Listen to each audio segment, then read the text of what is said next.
যে 16ই ডিসেম্বর বিজয়ের মাস। বিগত দিনে প্যাসিবাদের কারণে বিগত সরকার 17 বছর মানুষের যে নিরাপত্তাহীন ছিল, ভয়ভীতি ছিল, সেই ভয়ভীতি কাটিয়ে গত 1 বছর মানুষের মনে একটা আশা আকাঙ্ক্ষা জাগ্রত হয়েছিল যে আমরা এই যে আমরা যেটা বলে যে সংখ্যামুক্ত যে আমরা বিজয় দিবস পালন করব। কিন্তু আমরা বিগত দিনে দেখলাম যে 5 তারিখের পরে মানুষের মধ্যে একটা আকাঙ্ক্ষা তৈরি হয়েছিল যে আমরা মানুষের নিরাপত্তা সৃষ্টি হবে। কিন্তু আমরা দেখলাম যে গত কয়েকদিন আগে যে বিপ্লবের একজন যে হাদিকে যেভাবে সন্ত্রাসীরা গুলি করলো, সেখানে জনমনে একটা ভীতি সৃষ্টি করছে। সেই ভীতির কারণে আমরা দেখলাম যে আজকে 16 ডিসেম্বরে শহীদ মিনারে জনগণের সাধারণ মানুষের উপস্থিতি একটু কম, আমরা একটু শঙ্কিত।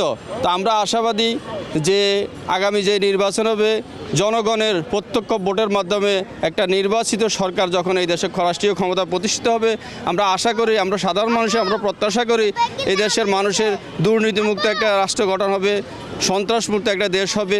সেই প্রত্যাশায় আমাদের আজকের এই 16 ডিসেম্বরের প্রত্যাশা আমাদের এতটুকু।